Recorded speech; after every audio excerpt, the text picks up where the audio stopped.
should always be different.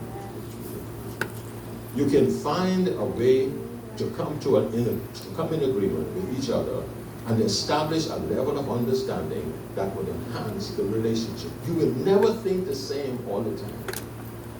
In other words, compatibility doesn't mean you like me, I'm like you. No, not to you, to that person.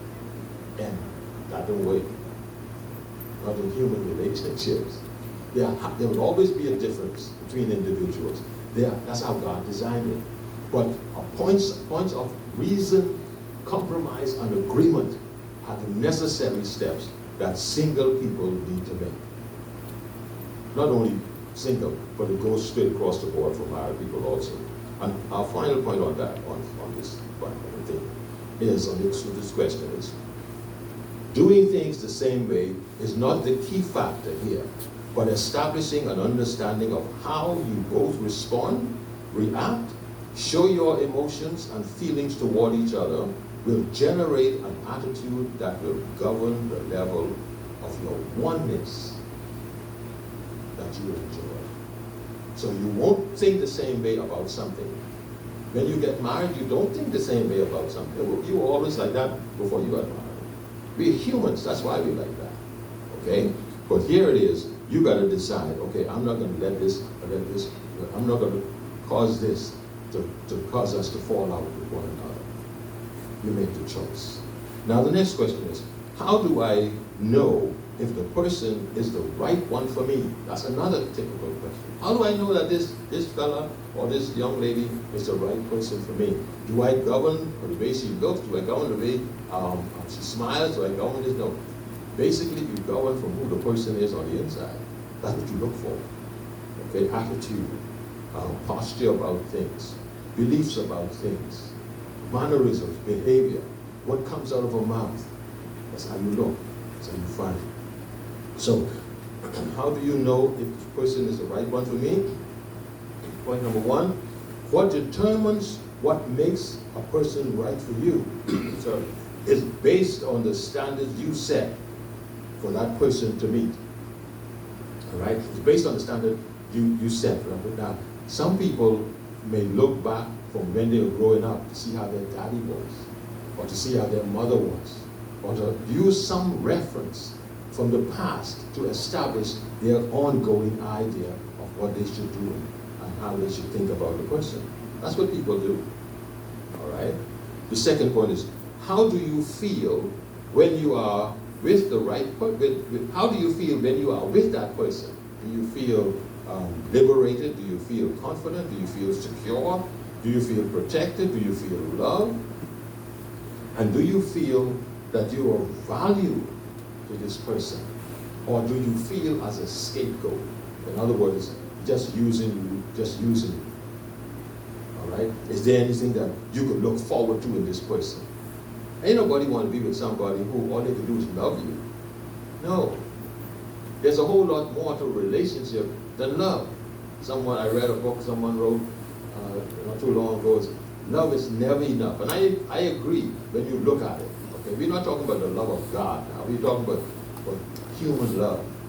Okay, it needs some additional elements to make it work, like caring, mindfulness, honor, and respect. All of those things, they go along to make love work. In other words, look at them as tentacles of love to make it strong. Without them, love would be no good. Human love, like how you love another person, it would be no good. Okay. So the next point, our third point is, honestly, is that person worth being with? All right. Now the person, say for example, in some people's situations, they might have had a relationship before, and maybe a child or children have come out of that relationship, but you're still not married to the person. And you say, is it worth my while being with this person? Okay? If not, then you know what it is. You can't deny the person the rights of the child.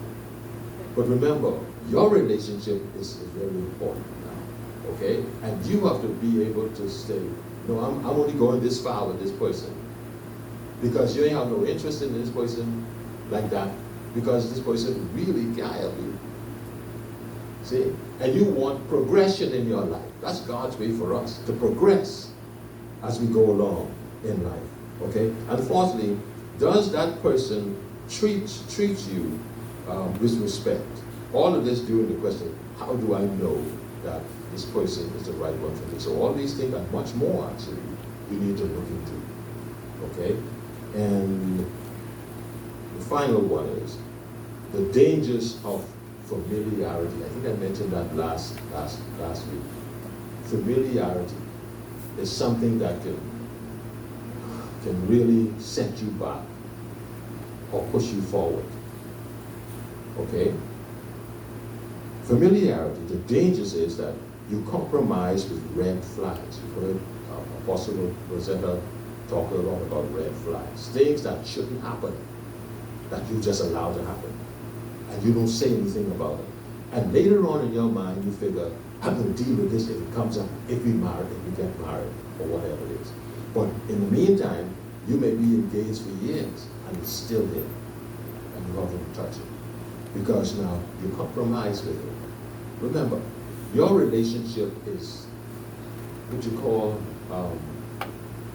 is business. You know, a fellow who's out there looking to get rich, his business is about telling you about the schemes that he has for you, okay, to make you rich. But in the meantime, his process of richness is coming from telling you because you're paying him, okay? So here, you have to realize that you got to now set a precedence for yourself as you function and hold to the principles that you set. If the principles are right principles, they will bring you the kind of reward that you're looking for. Okay, so you compromise with red flags. You just let it go, you don't care, but you're thinking about it and you're wondering. And you're not comfortable with it. Okay, secondly, you overlook the inabilities and inconsistencies. He says he's coming at such and such a time, and he never only comes when he feels like, and then you just brush it off because you want to be with this person. You got to know why you want to be with this person. You have to know some principles that you need to enforce in being with this person to help keep this person in line. It ain't perfect, you know.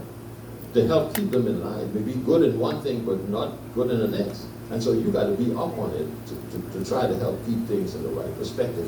That both of you can grow in the knowledge of respect and doing things that you need to do. Okay? For the relationship. Courting is a time when you develop good habits for a relationship.